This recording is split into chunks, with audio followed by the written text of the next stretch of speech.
ಈಗ ಒಂದ್ಸಲ ಅವರು ಮಾಸ್ಟರ್ಬೇಷನ್ ಮಾಡಿದ ನಂತರ ಅಥವಾ ಒಂದ್ಸಲ ಅವ್ರು ಸೆಕ್ಸ್ ಮಾಡಿದ ನಂತರ ಮತ್ತೆ ಆ ಸ್ಪರ್ಮ್ ರೀಸ್ಟೋರ್ ಆಗೋದಕ್ಕೆ ಮತ್ತೆ ಉತ್ಪತ್ತಿ ಆಗೋಕ್ಕೆ ಎಷ್ಟು ಅವರ್ಗಳು ಬೇಕಾಗುತ್ತೆ? ಬಾಡಿನಲ್ಲಿ ಒಂದು ಪ್ರೊಸೆಸ್ ಇದೆ, ಅದನ್ನು ಸ್ಪರ್ಮ್ಯಾಟೋಜೆನೆಸಿಸ್ ಅಂತಾರೆ. ಸ್ಪರ್ಮ್ಯಾಟೋಜೆನೆಸಿಸ್ ಪ್ರೊಸೆಸ್ ಏನಿದೆಯಲ್ಲ, ಇದರಲ್ಲಿ ಒಂದು ವೀರ್ಯ ಉತ್ಪತ್ತಿ ಆಗಬೇಕಂದ್ರೆ 72 days to 74 days ಬೇಕು. ಓಕೆ, ನಾವಿವತ್ತು 2 ಇಡ್ಲಿ ತಿಂದಿದ್ದೀವಿ ಬೆಳಗ್ಗೆ.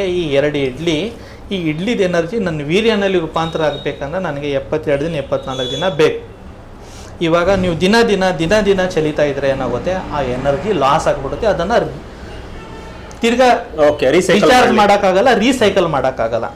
ಸೊ ಆಯುರ್ವೇದದಲ್ಲಿ ಇದನ್ನ ಏನು ಹೇಳಿದ್ದಾರೆ ಅಂದರೆ ಋತು ಪ್ರಕಾರ ಸೇರಬೇಕು ಅಂತ ಹೇಳಿದ್ದಾರೆ. ನಮ್ಮ ಅಗ್ನಿ ಪ್ರಕಾರ ನಾವು ಸೇರಬೇಕು. ಸರ್, ಇದು ನನಗೆ ಸಂಸ್ಕೃತ ಒಳಗೆ ಸ್ವಲ್ಪ ತಿಳಿತಾ ಇಲ್ಲ ಅಂತ ನಾನು ಸ್ವಲ್ಪ ಬಿಡಿಸಿ ಹೇಳ್ತೀನಿ. ಋತು ಪ್ರಕಾರ ಸೇರಬೇಕಂದ್ರೆ ಯಾವಾಗ ಚಳಿಗಾಲ ಇರುತ್ತೆ. ಚಳಿಗಾಲ ಅಂದರೆ ಯಾವಾಗ ಏನಪ್ಪ, ಅಕ್ಟೋಬರ್, ನವೆಂಬರ್, ಡಿಸೆಂಬರ್, ಜನವರಿವರೆಗೆ ನಿತ್ಯ ಸೇವನೆ ಮಾಡ್ಬೋದು, ಅಂದರೆ ದಿನ ಸೇರ್ಬೋದು. ಆವಾಗ ಬಾಡಿದು ಅಗ್ನಿ ಚೆನ್ನಾಗಿರುತ್ತೆ, ಅಂದರೆ ಡೈಜೆಷನ್ ಚೆನ್ನಾಗಿದೆ, ನಾವು ಏನು ತಿಂದ್ರೂ ಪೂರ್ತಿ ಜೀರ್ಣ ಆಗಿಬಿಡುತ್ತೆ. ಅವಾಗ ಚಳಿಗಾಲನಲ್ಲಿ ಅವಾಗ ಬಾಡಿನಲ್ಲಿ ಎನರ್ಜಿ ಜಾಸ್ತಿ ಇರುತ್ತೆ. ಅದರಲ್ಲಿ ಶರದ್ ಋತು ಇರುತ್ತೆ, ಹೇಮಂತ್ ಇರುತ್ತೆ, ಮತ್ತು ಶಿಶಿರ್ ಇರುತ್ತೆ, ವಸಂತ ಋತು ಹಾಫ್ ಪಾರ್ಟ್. ಅವಾಗ ಬಾಡಿನಲ್ಲಿ ಹೈ ಎನರ್ಜಿ ಇರುತ್ತೆ, ದಿನ ಸೇರ್ಬೋದು. ಬಟ್ ಯಾವಾಗ ಈ ಥರ ಸಮರ್ ಇದೆ, ಬೇಸಿಗೆ ಕಾಲ ಇದೆ, ಬೇಸಿಗೆ ಕಾಲದಲ್ಲಿ ಆಯುರ್ವೇದದಲ್ಲಿ ಹೇಳೋದೇನೆಂದರೆ 2 ದಿವಸಕ್ಕೆ ಒಂದ್ಸತಿ ಸೇರಿ. ಇವತ್ತು ಸೇರಿದಿರಾ, ನಾಳೆ ನಾಡಿದ್ದು ಗ್ಯಾಪ್ ಕೊಡಿ, ಆಮೇಲೆ ಸೇರಿ. ಯಾಕಂದರೆ ಇವಾಗ ಸ್ವಲ್ಪ ಬಾಡಿದು ಅಗ್ನಿ ಡೈಜೆಷನ್ ವೀಕ್ ಆಗಿದ್ದಿರುತ್ತೆ, ಎನರ್ಜಿ ಲೆವೆಲು ಕಡಿಮೆ ಆಗಿದ್ದಿರುತ್ತೆ.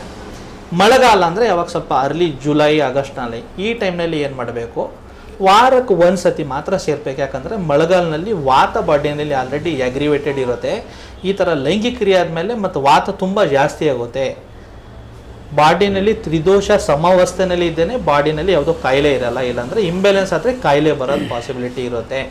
ಸೊ ಅದಕ್ಕೆ ಏನು ಹೇಳ್ತಾರೆ ಆಯುರ್ವೇದದಲ್ಲಿ ಏನಂದರೆ ಚಳಿಗಾಲದಲ್ಲಿ ಡೈಲಿ, ಬೇಸಿಗೆ ಕಾಲದಲ್ಲಿ 2 ದಿವಸಕ್ಕೆ ಒಂದ್ಸತಿ, ಮಳೆಗಾಲದಲ್ಲಿ ವಾರಕ್ಕೆ ಒಂದ್ಸತಿ ಸೇರ್ಬೋದು. ಅದನ್ನು ಯಾರು ಯಂಗರ್ ಪಾಪ್ಯುಲೇಷನ್ ಬಗ್ಗೆ ಹೇಳ್ತಾ ಇದ್ದೀನಿ, ಯಾರು 50 ಒಳಗಡೆ ಇದ್ದಾರೆ. 55-60 ವರ್ಷ ಆದಮೇಲೆ ಚಳಿಗಾಲದಲ್ಲಿ ಅವರು ವಾರಕ್ಕೆ ಒಂದ್ಸತಿ ಸೇರಲಿ, ಬೇಸಿಗೆ ಕಾಲದಲ್ಲಿ 15 ದಿವಸಕ್ಕೆ ಒಂದ್ಸತಿ ಸೇರಲಿ, ಆಮೇಲೆ ಮಳೆಗಾಲದಲ್ಲಿ ತಿಂಗಳಿಗೆ ಒಂದ್ಸತಿನೋ ಅಥವಾ ತಿಂಗಳಿಗೆ ಮ್ಯಾಕ್ಸಿಮಮ್ 2 ಸತಿನೋ ಸೇರ್ಬೋದು. ಓಕೆ, ಈಗ ಮಕ್ಕಳು ಆಗೋದಕ್ಕೆ ವಯಸ್ಸು, ಯಾವ ವಯಸ್ಸು ಸರಿಯಾದ ವಯಸ್ಸು ಅಂತ ಅನ್ಸುತ್ತೆ ಮಕ್ಕಳಾಗೋದಕ್ಕೆ ಅಥವಾ ಮಕ್ಕಳು ಮಾಡ್ಕೊಳ್ಳೋದಕ್ಕೆ? ಯಾವ ವಯಸ್ಸು ಸರಿಯಾದ? ಇವಾಗ ನೋಡಿ, ನಾವು ಭೂಮಿನಲ್ಲಿ ಎಷ್ಟು ಒಳ್ಳೆ ಕ್ವಾಲಿಟಿ ಬೀಜ ಹಾಕ್ತೀವಿ, ಅಷ್ಟೇ ಒಳ್ಳೆ ಕ್ವಾಲಿಟಿ ನಮಗೆ ಫಸಲ್ ಬರುತ್ತೆ.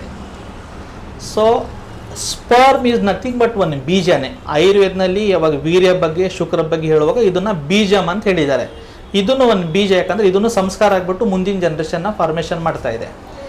ಈ ಬೀಜ ಏನಿದೆಯಲ್ಲ, ನೀವು ಎಷ್ಟು ಹೆಂಗಿದ್ದೀರಾ, ಎಷ್ಟೇ ಕಡಿಮೆ ವಯಸ್ಸಿನಲ್ಲಿ ನೀವು ಮಗು ಮಾಡ್ತಿರಲ್ಲ, ಆಗುವ ಮಕ್ಕಳು ಹೆಲ್ದಿ ಹುಡ್ತಾರೆ.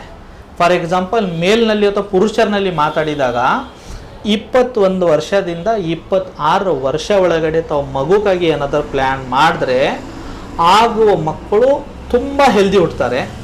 ಮಹಿಳೆಯರಲ್ಲಿ ನೋಡಿದಾಗ 20 ವರ್ಷದಿಂದ 25 ಒಳಗಡೆ ನೀವು ಏನಾದರೂ ಮಗುದ ಪ್ಲ್ಯಾನ್ ಮಾಡಿದ್ರೆ ಆಗುವ ಮಕ್ಕಳು ಹೆಲ್ದಿ ಹುಡ್ತಾರೆ. ಅದರ ಅರ್ಥ 26 ವರ್ಷ ಆದಮೇಲೆ ಮಕ್ಕಳು ಆಗಲ್ಲ ಅಂತಿಲ್ಲ, ಆಗುತ್ತೆ. ಏನು ಹೇಳುತ್ತೆ ಸೈನ್ಸು, ಸ್ಪರ್ಮ್ಯಾಟೋಜೆನಿಯಾ ಏನಿದೆಲ್ಲ, ಸ್ಪರ್ಮ್ಯಾಟೋಜೋವಾ ಏನಿರುತ್ತೆ ನೋಡಿ, ವೀಕ್ ಆಗ್ತಾ ಹೋಗುತ್ತೆ. 30 ಆದಮೇಲೆ ಮೆಚುರೇಷನ್ ಜಾಸ್ತಿ ಆಗುತ್ತೆ. 35 ಆದಮೇಲೆ DNA ಫ್ರಾಗ್ಮೆಂಟೇಷನ್ಸ್ ಜಾಸ್ತಿ ಆಗುತ್ತೆ. 40 ಆದಮೇಲೆ ಮತ್ತು ತುಂಬ ವೀಕ್ ಆಗಿಬಿಡುತ್ತೆ. So best time to have